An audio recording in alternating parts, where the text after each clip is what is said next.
एक पिता की दर्द भरी कहानी। एक गांव में एक छोटा सा बच्चा था। उसके पिता तो थे लेकिन माँ की मृत्यु हो गई थी। पिता सारा दिन काम करता और अपने बेटे रोहन को पाल पोस कर बड़ा करता है। वह सारे सुख अपने बेटे रोहन को देता है जो एक माँ दे सकती थी।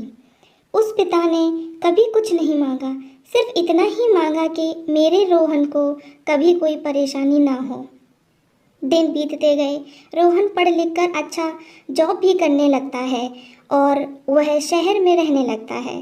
कुछ दिन बाद वह अपने पिताजी धीरज से मिलने के लिए आता है और कहता है, पापा, मुझे कुछ पैसों की बहुत ज़रूरत है।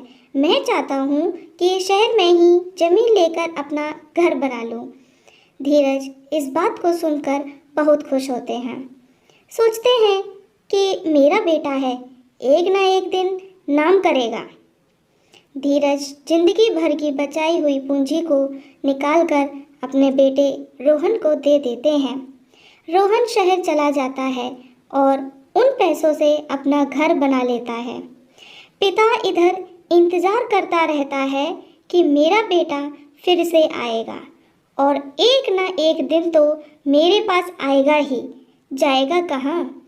धीरज के पास अब कोई नहीं जाता था, क्योंकि ना ही अब धीरज के पास पैसे थे और ना ही रहने की कोई जगह। कुछ महीनों बाद रोहन फिर से लौटकर अपने पिता धीरज के पास आता है और अपने पिता से कहता है, पापा, अब आप दादाजी बनने वाले हैं।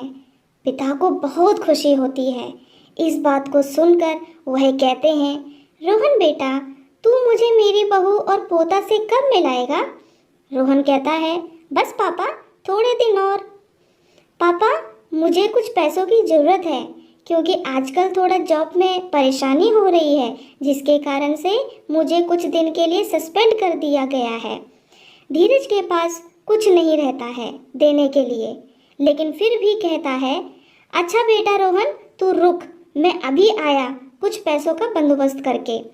धीरज बाद में अपने दोस्त से कुछ पैसे उधार लेकर अपने बेटे को दे देता है और रोहन पैसे लेकर शहर चला जाता है। महीनों बरसों गुजर जाते हैं। पिता सोचते हैं कि मैं तो अब दादाजी बन गया हूँ। मेरा बेटा रोहन पता नहीं मेरे नाती को लेकर कब आएगा। फिर सोचने लगते हैं, समय नहीं मिलता होगा, बहुत व्यस्त रहता होगा, इसलिए मेरा बेटा अभी तक मिलने नहीं आया, वरना मुझसे मिलने आता ज़रूर। तब तक धीरज के दोस्त 3-4 आदमी को लेकर उस पिता के घर पर आता है और कहता है कि आपके वादे के मुताबिक मैं पूरे 4 महीने बाद आया हूँ अपने पैसे ले जाने।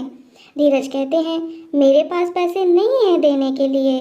धीरज का दोस्त कहता है, जब पैसे नहीं थे तो आपने मुझसे उधार क्यों लिए? तभी धीरज कहते हैं, ठीक है, रुको, मैं तुम्हारे लिए पैसों का बंदोबस्त करके आता हूँ। और वहाँ के नज़दीकी अस्पताल में चले जाते हैं।